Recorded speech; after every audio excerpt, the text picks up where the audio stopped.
Muy buenas noches, señoras y señores. Bienvenidos a Con Otra Mirada. Con periodicidad anual salta una y otra vez a la prensa una información de última hora. Colón no fue el primero en llegar a América. Desde los vikingos hasta los chinos, los candidatos a descubridores se amontonan año tras año con desesperada insistencia a las puertas de la gloria. La única verdad es que Colón y con él España fueron los descubridores del Nuevo Mundo, porque descubrir es algo más que un mero llegar. Descubrir América fue sobre todo incorporarla a la dinámica de la historia universal, de la que hasta entonces había estado privada. Frente a la creencia popular, en el siglo XV las personas cultas sabían que la Tierra era redonda. Ya los antiguos griegos afirmaban su esfericidad unos 600 años antes de nuestra era. Y en el siglo III a.C., Eratóstenes incluso había establecido el perímetro de nuestro planeta con un error de apenas un 1%.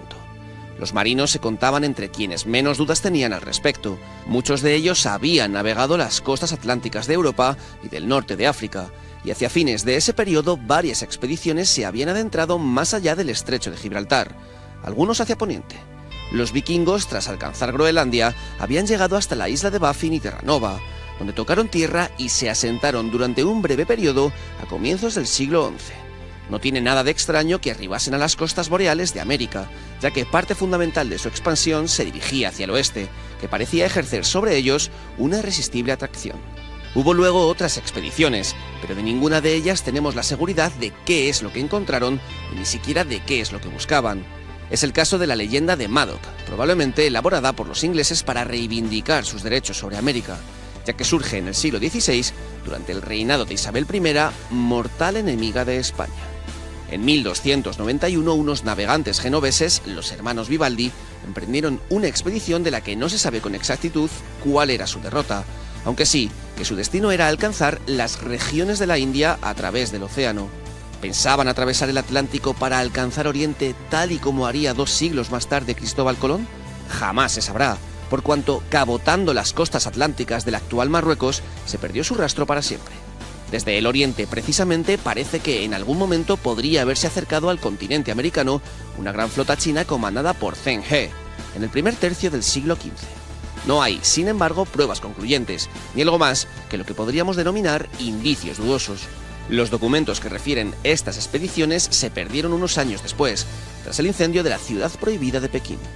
Como quiera que sea, todas estas hipótesis y unas cuantas más que incluyen a los polinesios o a los marineros vascos no restan un ápice al hecho de que fue la llegada de los españoles en 1492 lo que incorporó el continente americano a la dinámica de la historia universal. Y tenemos esta noche con nosotros un nutrido y selecto panel de invitados.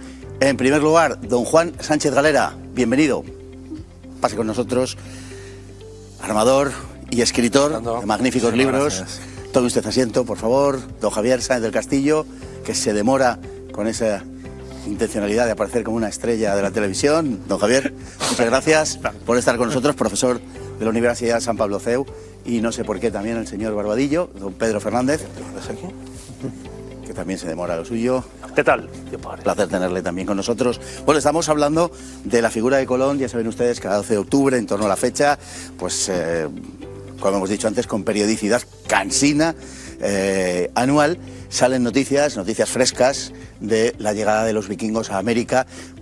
Pareciese que hay un cierto interés en descargar el protagonismo español de la fecha, ¿no? Hay no me diga nada, eso, don Fernando. Nada que descubrir. Qué por un lado, nada que descubrir, pero por otro lado, resulta que sí que hay que establecer quién descubrió. Una cosa curiosa, que parecen ser los vikingos, que no descubrieron nada. Pero en fin, la pregunta es, para empezar por el principio, que la Tierra es redonda era algo que se sabía muchos siglos antes de Cristo, y desde luego en el siglo VI sabemos que nos consta que los antiguos griegos tenían perfecto conocimiento, y hasta Eratóstenes, siglo III antes de Cristo, llega a medir la longitud del diámetro de la Tierra, 40.000 kilómetros. Se equivocó en un 1% en el cálculo. Por tanto, esa idea generalizada de que la gente creía que la Tierra era plana y todas estas cosas, y que había un abismo al final lleno de dragones, es, por lo menos en lo que hace a las clases cultas, una idiotez. Una idiotez, pero absoluta. Pero lo que pasa es que, como has dicho, una palabra que ha dicho usted en la presentación, que es la clave, es que es cansino, es que el tema ya es cansino, porque además es absurdo. Si la Tierra era plana, entonces ¿cómo iban a plantearse ir al otro lado? Hubiera sido imposible, porque si no, iban directos a ese abismo. Pero bueno, se repite y se repite. Yo se lo digo muchas veces a los alumnos en la universidad. Lo que pasa es que hay mentirijillas que son neutras, como por ejemplo que Colón fue con 3 carabelas. En realidad no son 3, como bien sabe Juan, eran 2 carabelas y una nao. Ese es un detalle neutro sin importancia. Pero claro, cuando estamos hablando ya de si la Tierra es redonda o no, que estamos poniendo en juego entonces la ignorancia o la superstición de esa gente, ya ahí salimos de la neutralidad y empezamos a querer sembrar dudas sobre esos hechos. Como con lo que ha dicho usted ahora, ¿no? El descubrimiento de los vikingos, que ha sido una novedad, una noticia de última hora de un yacimiento que está excavado desde hace 61 años. Sí, sí, así es. Si nos ponemos putillosos, nunca hubiera habido un tabaco como el 3 carabelas. Imagínese usted que debe ser 2 carabelas y una nao. No hubieran vendido un cigarro. En las monedas romanas, en el reverso, podemos ver siempre la figura del emperador, que aparece siempre con una bola en la mano como señor del mundo. Es decir, cuando se empieza a hablar precisamente de que el mundo es plano, en base a la ignorancia de la Edad Media, de la época oscura de los curas, etcétera, es en la Edad Moderna. Es decir, es Washington Irving quien en su libro sobre Colón crea la ficción de que el comité de expertos que analiza el primer viaje se lo deniega, pues diciendo que la Tierra era plana y que por lo tanto no se le podía dar la vuelta. Es decir, eso empieza en el siglo XIX, no es algo que existiera en esa época, es algo moderno.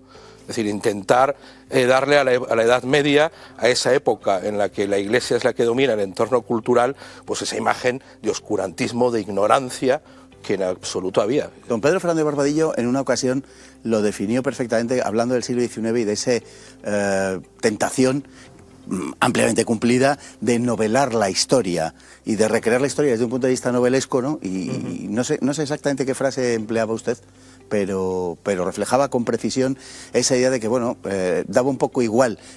Tampoco hemos cambiado mucho ahora, pero quedaba un poco igual cómo fuera la historia. Lo esencial era cómo lo imaginábamos. Y entonces el siglo XIX, el romanticismo, imaginó una historia determinada y con respecto a la Edad Media, que en su mayor parte fue, sobre todo en su segunda mitad y a partir del siglo XIII en especial, XII, una edad particularmente brillante y luminosa. En cambio, por ejemplo, el gótico, ¿no? En cambio ha pasado a ser símbolo de lo oscurantista, don Pedro. Bueno, es que en el siglo XIX confluyen 2 factores. Uno, la alfabetización de las masas y con ella la demanda de relatos, de entretenimiento. Por eso surgen los folletines que tanto nos gustan, eso, el Conde de Montecristo, los 3 mosqueteros. Y también está la soberbia de los románticos, nacida de la Ilustración, de que ellos son, pues eso, el culmen de la civilización, y sin embargo, por lo que vino detrás, claro, porque era católico, era eclesiástico, era hispano, pues tenía que ser denigrado, y eso lleva a inventarse trolas, como por ejemplo, una que circula mucho, la de que el botafumeiro de la Catedral de Santiago se usaba para desinfectar a los peregrinos que venían cubiertos de residuos orgánicos y de malos olores, porque claro, los antiguos no se lavaban. Y esto enlaza con lo de Colón. Claro, en este 12 de octubre ha salido mucho en Twitter la trola de que los aztecas enseñaron a los castellanos a lavarse. Claro, los castellanos venían... ¿Eran los moros los que nos habían enseñado? Esto ahora cree que eran pues los moros. Eso se les debió de olvidar a Cortés y compañía, pero claro, como Cortés era extremeño... Pues como echaron a los moros tiempo, se les olvidó. Eso. Y los aztecas nos enseñaron de nuevo a lavarnos, ¿no? Así es. Vale. Esa autoatribución de la superioridad moral que les permite enjuiciar desde su Olimpo moral, les permite enjuiciar el conjunto de la historia, es algo que conocemos bien en nuestros días, porque estamos repitiendo eso, pero particularmente el romanticismo y el siglo XIX en general y en conjunto desarrollaron esa idea de que todo lo que había habido antes que ellos había sido una época en general, todo, de oscurantismo y una época de ignorancia, hasta por tal punto que sorprende hoy cuando encontramos datos, por ejemplo, al respecto de las navegaciones, y nos damos cuenta de que los marineros sabían guiarse, de que los marineros tenían conocimientos en buena medida precisos de cómo navegar. Otra cosa es que, lógicamente, técnicamente los barcos, hasta precisamente la invención de la carabela, no permitían navegaciones de otro tipo o entrañaban un enorme riesgo el salir a la mar, ¿no? Con aquellas embarcaciones previas a las que surgen justamente entonces, a final de la Edad Media y comienzo de la Edad Moderna. Sí, es que el romanticismo ciertamente ha sido nefasto. La ilustración y el romanticismo, las dos cosas, han sido nefastas en la historiografía. Han creado una serie de clichés y de imágenes que son interpretaciones de la historia, no es historia. Interpretaciones que además fundamentalmente se alejan de lo que son los acontecimientos. De hecho, los acontecimientos les importan poco. Por motivos ahora, ideológicos, por motivos nacionalistas, también por motivos individualistas. Esa idea de la historia de los grandes héroes, es cierto que hay personalidades en la historia, pero de ahí al gran héroe que hace las grandes gestas él solo, que es donde viene esa idealización de la figura de Colón, pues hombre, es falso, ¿no? Es completamente falso y absurdo. Y en el caso además de la ciencia es muy curioso porque uno de los libros que en el ámbito de la historia de la ciencia en los últimos años ha tenido más éxito, los últimos 2-3 años, es un libro de un autor inglés que se titula La invención de la ciencia. Y ese es el título que tiene, la invención de la ciencia, es a partir de la evolución científica. Es decir, que Eratóstenes hacía otras cosas. O sea, Eratóstenes cuando midió el tamaño de la Tierra con esa precisión de apenas un 1% de desviación, pues se dedicaba a otra cosa, no sabemos a qué. Supongo que cuando Tales de Mileto hizo sus teoremas y Pitágoras los suyos, pues estaban haciendo otra cosa, no matemáticas, porque claro, la invención de la ciencia es del siglo XVII. Pitágoras. Todo lo anterior es que entonces son ignorantes. O Pitágoras, por ejemplo. No, y desde luego lo de Eratóstenes, por ejemplo, que tenía unos instrumentos de medición considerablemente poco desarrollados en comparación. Vamos, la medición que lleva a cabo no la vamos a contar porque sería prolijo y tal, pero entre la sombra que proyectaba Asuán y la que proyectaba Alejandría, 800 los ángulos complementarios, etcétera. Bueno, a la misma hora. A la misma hora del 21 de junio, del día concreto del 21 de junio, el solsticio de verano, la verdad es que el cálculo tiene un mérito verdaderamente enorme. Pero hay un desprecio hacia todo lo que es anterior a la ilustración y al romanticismo, es decir, que es visto peyorativo. Sí. Todo bueno, es que, por ejemplo, Usted sabe, Fernando, que aunque yo soy profesor de historia, doy una asignatura que es genérica a alumnos de otras titulaciones que no son de historia, y entre ellos a alumnos de ingeniería y alumnos de lo que llamamos ciencias, ¿no? Que yo siempre rehuyo de eso porque parece que las humanidades y las ciencias sociales no son ciencia. Y yo siempre les recomiendo que serían los 2 primeros libros de la geografía de Estrabón. Los 2 primeros libros de la geografía de Estrabón son un tratado del método científico, precisamente. Entonces no tiene nada que desmerecer ni a Bacon, ni a Newton, ni a ningún otro. Y ha habido 1500 años ahí entre medias. Pues parece que Estrabón es un señor que se dedicaba a hacer espiritismo o algo por el estilo. Lo cierto es que hay mucha fantasía al respecto, entre otras cosas por la ausencia de datos, porque sí es verdad que la historia se construye de una determinada manera y esa ausencia de datos muchas veces hay que cubrirla con hipótesis. Algunas de esas hipótesis han sido verdaderamente descabelladas y me estoy refiriendo sobre todo a hipótesis que tienen que ver con las navegaciones. Bueno, las navegaciones precolombinas, lo único que a día de hoy está demostrado, con restos arqueológicos evidentes, es que los vikingos llegaron con anterioridad a Colón. Los primeros restos creo que están datados sobre el año 1000 y se calcula que hubo... 1021. Sí, lo han hecho con esa precisión porque hubo un acontecimiento climatológico que permite, a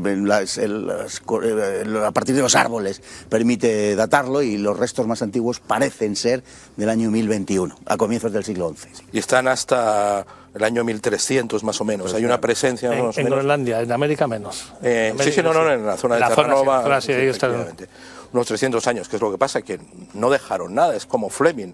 Es decir, la penicilina no la descubre Fleming, la penicilina es un hongo que estaba clasificado, datado, que se conocía, pero nadie descubre hasta Fleming que ese hongo tiene la capacidad de inhibir la capacidad reproductora de las bacterias.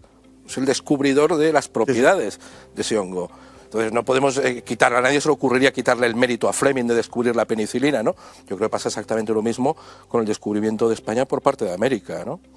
Y muy vinculado, creo yo, a la bula papal. Sí, yo creo que la diferencia entre el viaje de España y los anteriores viajes es que en un principio cuando tú llegas a América no compensa. Es decir, viajar desde Europa o desde Asia, si efectivamente llegaron los chinos, o desde la Polinesia, si llegaron los polinesios, o desde África, si llegaron. Es decir, un viaje por aquel entonces, en esas circunstancias, con ese tipo de naves, no compensaba económicamente. Y de hecho, a la corona castellana, durante los 20 primeros años, yo creo que es el cumplir la bula papal de la evangelización y de llevar la fe a esas nuevas tierras, lo que les mueve más que cualquier otra circunstancia. Por eso yo creo que el viaje de España es el que se asienta definitivamente, porque no es estrictamente económico, sino que intervienen otros factores. Sí, eso es cierto, porque además una de las, siempre que se discute ahora, como has dicho tú al principio, nada que celebrar porque fuimos ahí a robar el oro, Bueno, si hubieran ido a robar el oro, se habrían vuelto a los 3/4 de hora, porque efectivamente tardó hasta el descubrimiento de México, perdón, hasta la conquista de México, no fue realmente económico para la corona. Lo único que hacíamos era, en vez de plantar caña de azúcar en Málaga o en Canarias, pues nos llevamos la planta de azúcar allí, pero el negocio que se hacía en las islas del Caribe durante esos primeros 20 años era cultivar caña de azúcar, que para eso ya lo estábamos haciendo aquí, ¿para qué nos vamos tan lejos? Claro, ¿no? allí crecía más, ¿eh? Allí crecía más, allí se conseguían casi 3 cosechas al año. Sí, pero es decir, sí, métele eso, a esas 3 cosechas los costes logísticos. Sí, es evidente. Sí. Es evidente. Pero además lo mismo pasa, fíjate, en el otro extremo, donde no se pone el sol, que es en Filipinas, ocurre lo mismo. O sea, Filipinas ya, el viaje de Legazpi, que ya definitivamente funda Manila, ya hace el asentamiento, que es en 1574, bueno, pues todavía hasta la década de 1620, Filipinas no es rentable económicamente. Estamos hablando de 50 años. Evidentemente, si el afán era simplemente el de ir a depredar y a explotar y a sacar beneficios, yo creo que eso, pues evidentemente no se... Yo creo que eso, don Javier, vuelto. está fuera de toda duda. De hecho, fíjese, hoy... Pero es el ataque que se hace. Fuimos ahí a robar el oro. Hoy incluso el imperialismo del siglo XIX, el imperialismo europeo, los estudios últimos arrojan que la rentabilidad fue prácticamente nula para los imperios francés y británicos. ¿Sí? Eso no quiere decir que el ánimo que les llevase a África y a Asia no fuese el que fue. Indudablemente, también los españoles que iban, españoles de aquella época, es decir, un porquero pacense, lógicamente iba animado de un espíritu de conseguir cosas, de tener sus propias tierras y tal, y eso no tiene absolutamente nada de malo. Pero junto a eso, que es un impulso elemental del ser humano, como decía don Juan, efectivamente, iban otras cosas. Iba también gente que tenía, cuando se descubrió aquello, un afán de evangelizar, de asentarse y no, efectivamente, de rapiñar, porque entonces hubieran marchado, hubieran durado eso 3/4 de hora. Pero no fue así, sino que se asentaron y establecieron una red de relaciones inmensa, verdaderamente, que bueno, que no es de lo que estamos hablando ahora, sino de algo que ha dicho don Juan también, los chinos. ¿Alguien de ustedes sabe algo de los chinos, de Zheng He, de la expedición famosa, que hace unos años escribió un libro, 1421, el año en que se descubrió América, por parte de un inglés muy espabilado, que se forró vendiendo el libro, hay que decirlo, porque arrojaba una nueva perspectiva sobre el descubrimiento de América, pero en realidad era probablemente una solemne idiotez? Bueno, hay un catálogo de viajes supuestos de los chinos, los fenicios, polinesios. Los polinesios. Bueno, esto ya en el siglo XVII se habló. Cuando había una duda que tenían cuando se empiezan a hacer las primeras historias más elaboradas de los pueblos indígenas por parte de los misioneros, claro, una duda que les sale, bueno, ¿y cómo llegaron estos aquí? Que si ha habido una creación con Adán y Eva, lógicamente el salto en algún momento se tuvo que pegar. Luego alguien tuvo que viajar antes, con lo cual efectivamente un descubrimiento hubo, pero tuvo que haberlo la prehistoria, además, antes que todos estos. Y surgieron un montón de teorías, pero esas teorías evidentemente daban por supuesto que eran posibles explicaciones sin ningún tipo de conclusión, ninguna de ellas, ni el padre Acosta, por ejemplo, que es uno de los que recopila más de ellas. Y bueno, pues ahí te salen de todo tipo de teorías supuestas, pero vamos, las que usted, o a nosotros aquí, si tuviésemos una botella de orujo, pues a media botella podríamos ocurrírsenos esas mismas y alguna que otra más. Mucho mejores, mucho mejores, más elaboradas desde luego. Las adornaríamos, de otro modo. Bueno, ¿cuál era? Llegan a lo estrambótico, porque algunas son de ida y vuelta. Hay una teoría sobre los vikingos, que los vikingos no solo llegan donde llegaron, a Terranova, sino que bajaron hasta el Paraguay y volvían por el Atlántico Sur y comerciaban en el siglo XII y XIII, comerciaban el oro del Perú con los árabes en las costas de África, y ese oro llegaba hasta Tierra Santa y comerciaban con los templarios. Pues una historia de estas, si no hay templarios y marcianos, Pero desgraciadamente se han perdido todos los papeles, ¿no? Sí, claro, sí, es que la historia oficial no lo reconoce. Bueno, hubo una señora descendiente de una casa nobiliaria importantísima en España que sostenía que los descubridores de América habían sido musulmanes del norte de África. Sí, bueno, es que hay una teoría que habla de que efectivamente desde la zona probablemente del río Senegal, la zona más próxima, la zona más occidental de África, y más próxima o relativamente próxima a la zona noreste de Brasil. Bueno, relativamente próxima porque la zona noreste de Brasil, más adentrada en el Atlántico, está por debajo del Ecuador y Senegal está considerablemente por encima, en torno al paralelo 15, 13, una cosa así. O sea que hay un desnivel importante. Pero bueno, si lo ve uno en un planisferio, la verdad es que queda relativamente cerca. Luego hay más distancia que de Madrid a Moscú, pero queda relativamente cerca. Y hay efectivamente algunas teorías ligadas a los reinos subsaharianos, a los reinos del Sahel, que podían haber llegado desde allí hasta América. No hay ninguna evidencia de nada, es decir, la especulación es absolutamente libre, pero es antihistórico. Canarias se conoce desde tiempo de los romanos, las Islas Canarias, y ya pillan lejos del Mediterráneo. Sí. Estamos a 2.000 kilómetros del Mediterráneo. Se conocen perfectamente desde tiempos de Roma.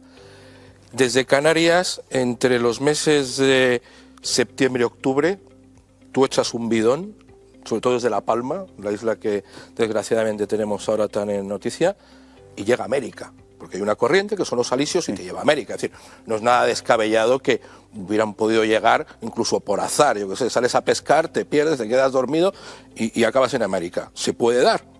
Si un tío sale de La Palma a pescar, se queda dormido, cuando se despierta está desorientado y el viento le lleva a América. Perfectamente. Pero estamos hablando de descubrimiento. Estamos hablando de nuevo de la penicilina de Fleming. Es decir, Fleming es a quien le debemos que nos podamos curar de infecciones. Claro, esto lo decía dos profesores que tenía yo en la carrera cuando era estudiante en Historia de América, y usted les conocerá, que eran don Mario Hernández Sánchez Barba Sí, señor. y don Mariano Cuesta Domingo, catedrático de descubrimientos. Siempre decían lo mismo. Dice, vamos a ver, descubrir no es llegar, descubrir es llegar, volver y contarlo. Claro. Entonces, Y claro, que sirva para algo. Teniendo conciencia de lo algo. que se hace, y sobre todo en el caso de América, pues que a América se llega y se incorpora a América al conjunto de la historia de la humanidad. Es decir, Claro. si hubieran llegado, si hubieran quedado y no hubieran vuelto, pues efectivamente no sabríamos nada de ellos. De hecho, hay alguna especulación, es evidentemente especulativo, pero hay algunas especulaciones, por ejemplo, con la medio famosa, podemos decir, expedición de los hermanos Vivaldi, que parecen ser además antecesores del célebre compositor de 400 años después del siglo XVII, una expedición que sale en 1291 de Génova, que atraviesa el Mediterráneo, sabemos que cruzó el estrecho de Gibraltar, que se adentró en el Atlántico y no se volvió a saber de ella. Y se especula con que pudiera haber llegado a América, se pudieran haber establecido allí y se hubieran visto imposibilitados de regresar, o hubieran naufragado a la ida, o hubieran naufragado a la vuelta, sabe Dios. Ahora bien, no tuvieron un retorno en las informaciones, y por tanto, si llegaron o no llegaron, es lo de menos. es lo de menos. De ahí el Eso, éxito de Colón. El éxito de Colón está en lo que antes apuntabas, de llegar, se puede haber llegado de 1000 formas. Es decir, desde Las Palmas, como te decía antes, entre septiembre y octubre tiras cualquier cosa y llega a América. Pero saber volver, Colón sabía volver. Es decir, eso no lo supo hacer nadie salvo Colón, y con una precisión increíble, como ahora después veremos, pero sobre todo supo contarlo. Es decir, ya Colón en sus documentos no te habla de un nuevo continente, pero sí sabe que es un nuevo mundo. Él habla de un novus orbis. Es decir, el ser sí, lo que pasa es que ahí es curioso, porque Colón es un poco una de sus muchas incongruencias y contradicciones, porque él siempre está convencido de que eso es Asia. Y se muere convencido de que es Asia. Pero, don Javier, no me reviente la segunda parte del lo que programa. pasa es que es verdad que no. pero él es consciente de que esa no es la Asia que se conoce. Entonces, cuando él le habla llama del un nuevo Novus mundo. Ordo, Él siempre llama un nuevo mundo. él lo que está haciendo es situar unas islas más allá de lo que se conoce de Asia, pero que están cerca de, que tienen que estar, vamos, es poco menos que la antesala de Él lo Formosa. primero que hace es dirigirse a Portugal. Y él pretende que sea Portugal quien patrocine la expedición de llegar a las Indias por el oeste. Entre otras cosas, perdón, porque él lleva ya muchos años dando la vara con el asunto. Y además viviendo en Portugal y navegando con portugueses. Pero los portugueses, yo quiero ir a los portugueses. Los portugueses, que son los mejores navegadores de esa época, sí, que son los que abren los caminos de la navegación siempre hacia el este y no hacia poniente, han doblado el Cabo de Buena Esperanza hace 6 años y en consecuencia le dicen a Colón que no, que ya tienen la ruta y que es un poco una locura ir hacia el otro lado. Por otra parte, hay que precisar una cosa: los cálculos que expone Colón son erróneos. Claro. Y los portugueses lo que le dicen es: usted se está equivocando. Los matemáticos portugueses, frente a lo que hoy se pretende, que no sabían nada, que eran una panda de gentuza que creía que había dragones en el horizonte, los matemáticos portugueses le dicen: usted no tiene razón, usted se está comiendo una parte esencial del diámetro de la Tierra, una tercera parte. Eso lo veremos luego, porque en efecto Colón sí acierta en una cosa: donde él decía que había tierra, había tierra. Lo que pasa es que no era Asia. Y no Él solo se eso. come el Océano Pacífico, que es la tercera parte de la superficie del globo terráqueo, y sus cálculos hierran en una tercera parte, exactamente.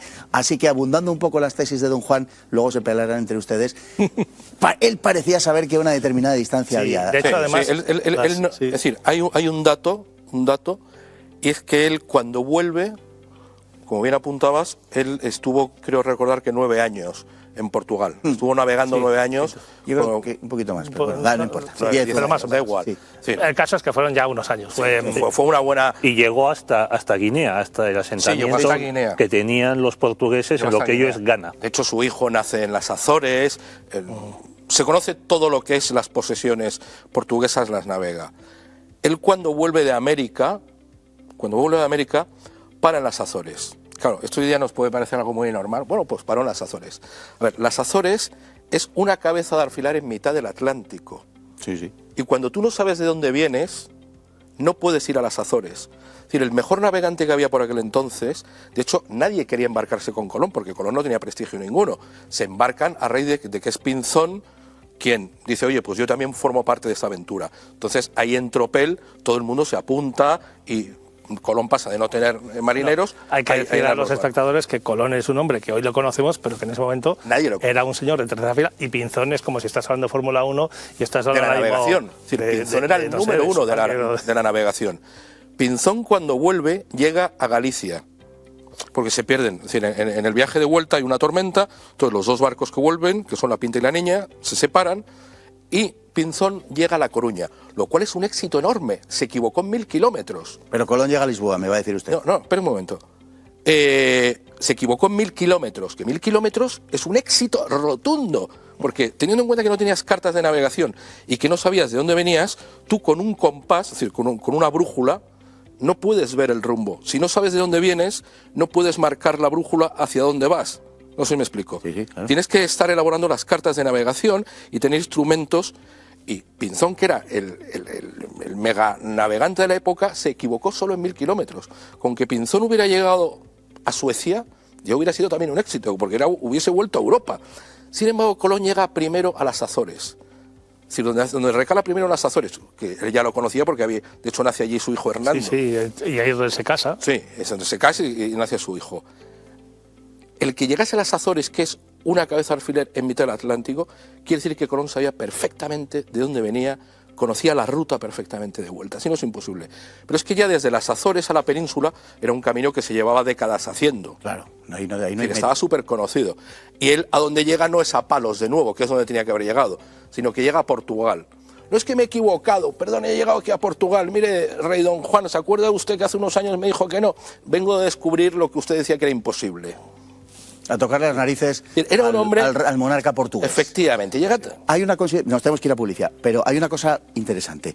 El tornaviaje de Colón está a la misma latitud que el tornaviaje del Pacífico, entre los 38 los 40 grados de latitud. No, que va. no. Sí, sí. El, ¿Dónde cree usted el que del está? Pacífico Igual. de Filipinas. Sí, el del Pacífico, el que se hacía entre Manila y Acapulco, la corriente Kuroshibo, está a 38 grados norte, 38-40. Es decir, y es muy, muy semejante a la latitud, es la misma, prácticamente idéntica a la latitud del Atlántico.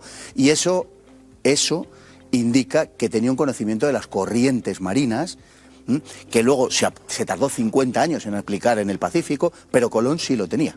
Porque Colón efectivamente acierta a la primera. Es verdad que está la corriente del Golfo, que le lleva en principio en la salida del Golfo de México y tal. Pero hablaremos de esto al regreso porque nos está devorando el tiempo y la segunda parte tenemos que hablar de estas cosas que es de las que ellos quieren hablar con independencia de lo que yo les pregunte. Bueno, continuamos en la segunda parte. Vamos a publicidad y volvemos rapidísimamente.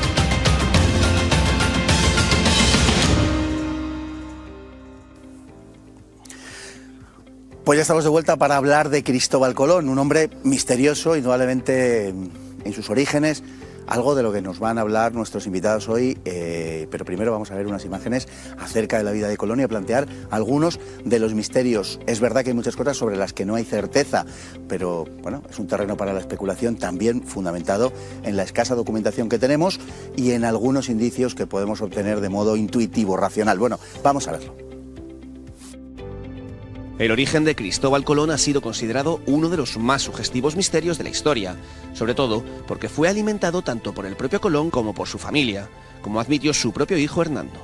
Muchos de los documentos que podrían haber esclarecido la procedencia del descubridor fueron destruidos en su día, y hoy ya no parece haber forma de reconstruirlos. La razón pudiera ser la del ocultamiento del hecho de que su padre había sido apenas un modesto tejedor de cerca de Génova, un oficio entonces deshonroso.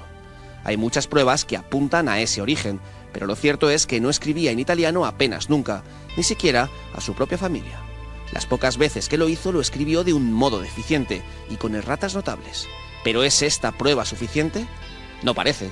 Los genoveses empleaban su propio dialecto, y este apenas escribía.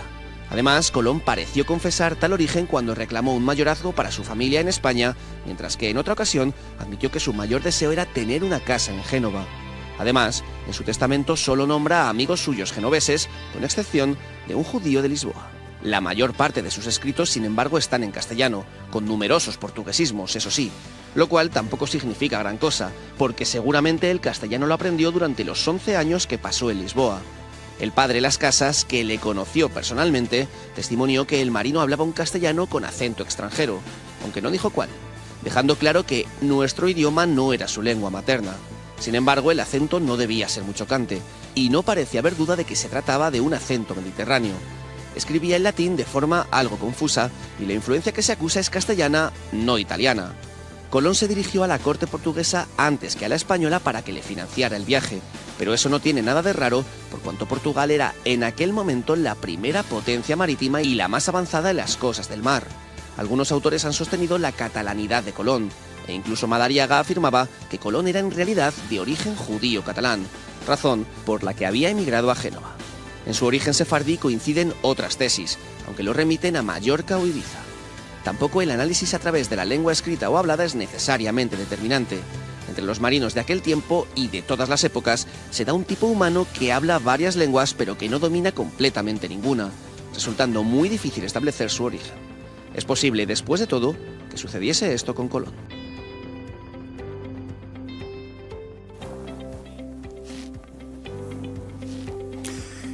Y como tenemos con nosotros hoy a don Juan Sánchez Galera, pues nos ha traído algunos artefactos ligados a la náutica, a la navegación. Tenemos como una especie de réplica de un cuadrante, de los que se utilizaban entonces. Efectivamente. Tenemos una reproducción de un velero y tenemos una brújula. ¿Lo puede enseñar, si es tan amable, la brújula a la cámara? No sé si se podrá coger, sí, ¿verdad? Bueno, es una brújula especial para marcar rumbos, es decir, que hay que mirar por aquí. Pero bueno, básicamente lo que hace es indicar el norte magnético.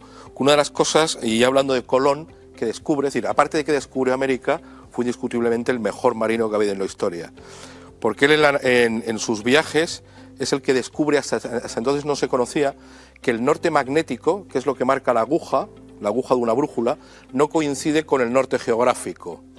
Entonces es Colón en sus diversos viajes, en los 4 viajes, el que empieza incluso a elaborar unas tablas de desviación.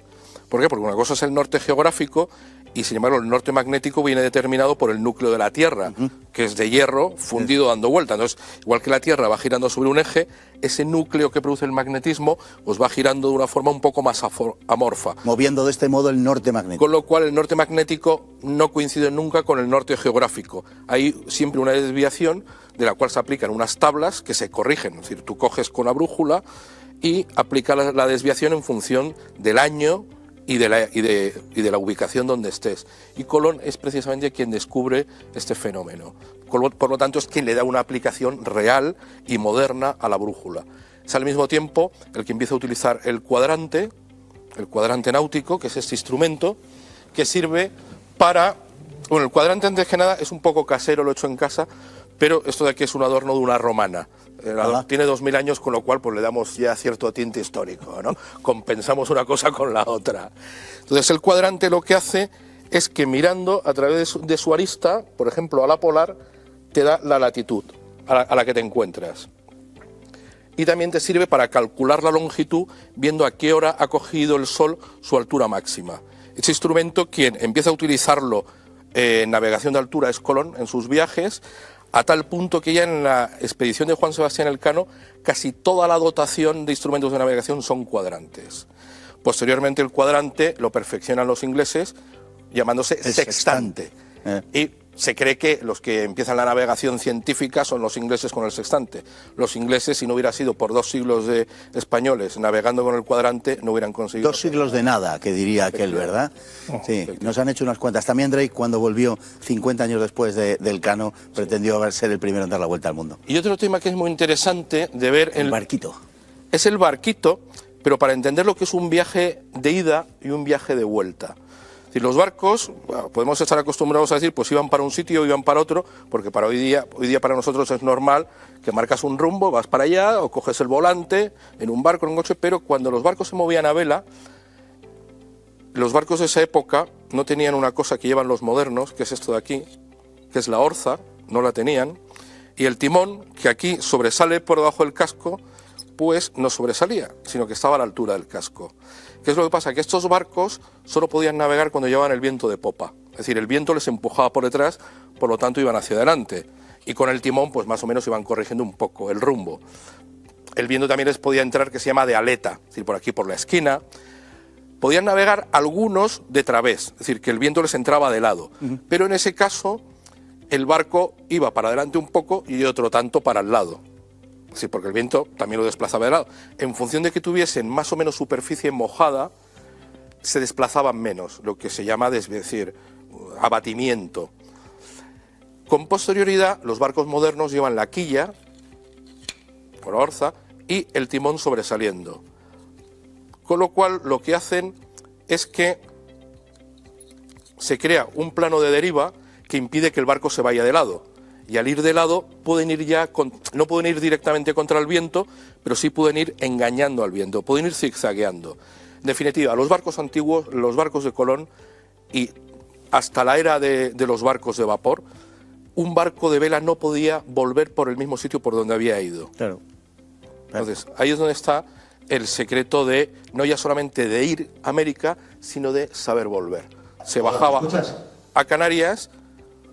¿Me escuchas bien?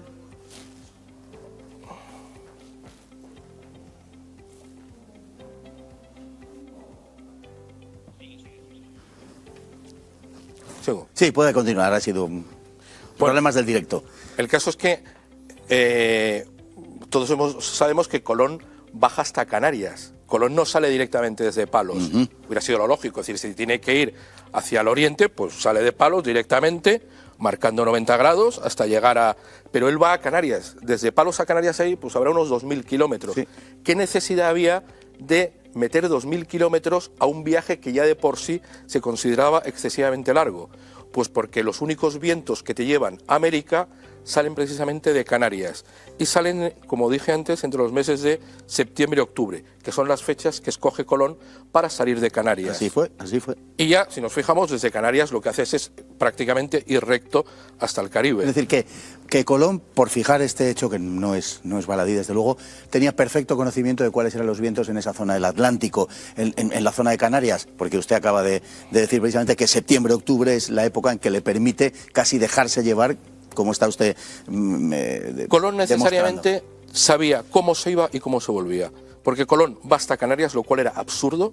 Es decir, en un viaje que todo el mundo tenía de temerario y con unas naves donde la capacidad de agua y de alimentos, pues la verdad que era bastante escasa, meterle 2.000 kilómetros al viaje, de más era innecesario, porque para ir a Canarias tienes que ir hacia el sur, estás perdiendo el tiempo. Sin embargo, él va a Canarias y desde donde sale, el último trayecto dentro de las Canarias es La Gomera, que es donde se cogen mejor los alisios. Y ya directamente se enfila para el Caribe. También cambia las velas. Cambia las velas porque había naves que llevaban velas latinas. Esto es una vela latina. Entonces, la vela latina te permite ceñir, te permite creo que la llevaba la Pinta, que era una nave muy marinera. Y lo que hace es poner velas cuadradas, que son velas especiales para cuando el viento te entra de popa. Él sabía que de ahí a América iba a tener vientos de popa y por eso cambia las velas. Pero es que a la hora de volver, él lo que hace es subir hasta la altura de Florida en febrero, que es cuando se coge la corriente del Golfo, que es la única forma y la única fecha de volver a Europa. Y después, si nos fijamos en los viajes posteriores, él hace como experimentos. El segundo viaje, por ejemplo, es un acordeón. El segundo viaje va haciendo así, zigzag. Es decir, yo creo que él ni... Es decir, él sabía cómo ir y cómo volver. Y ya en el segundo viaje dice, bueno, voy a probar otras alternativas. Segundo o tercer viaje va probando alternativas y en el cuarto viaje, pues que estaría ya el hombre con 70 años, ¿no? Ya casi a punto de morirse. Y yo ya estoy aburrido. Y en el cuarto viaje lo que hace es repetir el mismo trayecto del primer viaje. El primero, sí. Y que es el trayecto que hoy día hacen todos los marineros. Es decir, todo aquel que quiere ir, incluso desde Inglaterra o desde Francia, al Caribe, lo que hace es repetir el viaje de Colón, pero no por rememorar la historia, sino porque es la única forma de ir y de volver. Don Juan. Pero es que la importancia del primer viaje de Colón y lo que nos induce a pensar que Colón tenía alguna pista de cómo ir y de cómo volver es precisamente el tiempo que se tarda en encontrar el tornaviaje en el Pacífico. Llegar desde América hasta Filipinas era relativamente fácil, y digo relativamente por la anchura del Pacífico, que llevaba a que en las expediciones pues hubiese una mortandad enorme por el escorbuto, la falta de alimentos. En el segundo viaje, el de Jofre de Loaiza, muere el jefe de la expedición, muere también Elcano, va Urdaneta en este viaje. Claro, para volver era casi imposible. O sea, no, fue imposible durante medio siglo. Sí, fue posible. Sí. Quedan, de la expedición de Magallanes, una vez muerto quedan dos naves. Una es la nao Victoria, en la que vuelve Elcano en una proeza magnífica, atravesando el Índico, dando la vuelta al Cabo de Buena Esperanza, y la otra nave intenta atravesar el Pacífico y no puede. Los vientos la devuelven constantemente, claro, es que no puedes volver las islas, hasta que los pobres acaban hartos, porque estaban muriendo uno tras otro, y se entregan a los portugueses. Tarda 50 años España en encontrar la ruta del tornaviaje. Y hay una cosa muy curiosa en lo que dices del viaje de Magallanes, que es prácticamente calcado lo que dictamina el primer grupo de estudios al que se le asigna estudiar el viaje de Colón, que lo deniegan ya en España. Es decir, en Portugal es una comisión de matemáticos, aquí en España es una comisión un poco más variada, entran cosmógrafos, geógrafos, incluso historiadores, así, se apela un poco a todo, ¿no? Sí, pero formada por gente de altísimo nivel, catedráticos de Salamanca. No eran los curas que aparecen en las novelas románticas de Washington Irving, los curas que creían... Y en alguna película de Hollywood. Que la Tierra era plana, ¿no? Es decir, era lo mejor de lo mejor que había. Y esa gente lo que dice es, para ir a la otra parte del mundo, vale, el viento te puede llevar, pero ¿cómo vuelves? Tendrías que volver dándole la otra vuelta al mundo. Por lo tanto, es un viaje de 3 años. Es decir, lo que se dictamina en la primera comisión que estudió el viaje de Colón es exactamente lo que pasa después con el viaje de... Que son 3 años clavados, además. Sí, son 3 años clavados. Así fue. Una cuestión que seguramente igual les provoca alguna animadversión entre ustedes. ¿Era de Génova, Colón? Sí. Sí, porque sí, es que no hay ninguna duda. A ver, tenía orígenes de Génova, es decir, es incuestionable. Vamos a ver. Bueno, ninguna duda no, Sí, ninguna duda ninguna tampoco duda. es así. Mira, hay un señor que es Pedro Martí de Anglería. Sí. Pedro Martí de Anglería es un humanista que está en la corte de los Reyes Católicos y es de Florencia. Y este señor escribe un libro que es muy conocido, que se llama Las décadas del Nuevo Mundo. Las décadas del Nuevo Mundo, que es un libro que más tardó 30 años en escribirlo. Empezó en 1493 y terminó en 1526. Bueno, más de 30 años. Más de 30 años. Por eso algunos dicen que es el primer cronista de América, y me acuerdo que Sánchez Barba, que antes lo he nombrado, siempre decía que sería el primer periodista de América, porque él iba contando... Él no estuvo en América. Él no estuvo en América, pero él va contando todo lo que le van viniendo. Bueno, sí. La primera edición del libro apareció en 1511, creo que se publicó la primera década, es decir, habían pasado 20 años. Pues el origen del libro es muy curioso porque la primera parte del libro, la primera década, no está escrito como un libro, es la recopilación de las cartas que él escribe entre el año 93 y hasta 1510 a personajes italianos que le preguntan, oye, ¿qué está pasando? ¿Qué es eso que dicen por aquí? Que ha llegado uno, que ese marinero ha llegado. Y eso no está escrito para publicarse. Otra prueba de que fue un descubrimiento. Otra prueba que fue un descubrimiento, que lo decía, que porque no se volvió contó a todo y se el mundo. contó. Entonces, la primera década son cartas. Y no lo escribió con intención de publicarlo, la prueba es que tardó 18 años en publicarlo. Bueno, la primera carta de todas es una carta que le escribe al vizconde Ascanio Sforza, al cardenal, vicecanciller del Vaticano, que le cuenta, oye, ¿qué ha pasado por ahí? Cuéntame, y le cuenta. Y ahí dice, bueno, pues te cuento porque acabo de estar hablando con el almirante, que se está preparando para el segundo viaje, y te cuento lo que ha pasado. Dice, este hombre, que viene de varón de la Liguria, dice, un día Cristóbal Colón, varón de la Liguria, que es la región de Génova. Sí, sí. Entonces, digo yo que sí. Vamos, y a partir de ahí... Y no es el único testimonio. Pero es que ese testimonio es indudable. Ese testimonio es indudable. Hay mucho, pero, a ver, pongámonos también en situación, en la situación histórica. El que él fuese de Génova, o se dijese que era de Génova, no quería decir que... Es decir, a lo que se atendiera el linaje. En esa época primaba el linaje sobre la nacionalidad. Era un concepto que se usaba mucho más. Es como lo del continente. Se dice, es que Colón no era consciente de que había descubierto un nuevo continente. Claro, pero es que hay tampoco dato, se hablaba de continentes, se hablaba de tierra firme o islas. Sí. Es decir, África era el mismo continente que Europa porque podías ir andando a África, podías ir andando a Asia. Pero es que ese testimonio inicial, digo porque es el más antiguo, que es el de Sánchez de Anglería, el de Pedro Martín de Anglería, cierto día Cristóbal Colón, varón de la Liguria, vino a hablar con los reyes y tal, dice, luego lo ratifica un señor que es el propio Colón. Cuando en un documento dice, siendo yo nacido en Génova. Y ahí dice directamente, siendo yo nacido en Génova.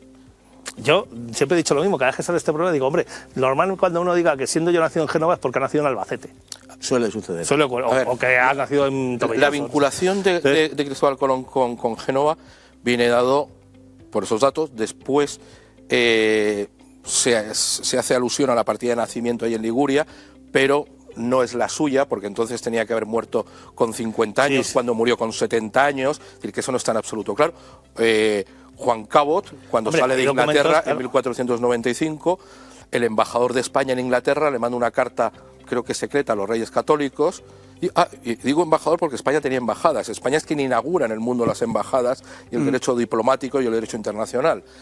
Y el embajador español le manda una carta a los Reyes Católicos diciendo, oye, que estos ingleses, al mando de un tal Juan Cabot, también genovés, están organizando una expedición al Nuevo Mundo.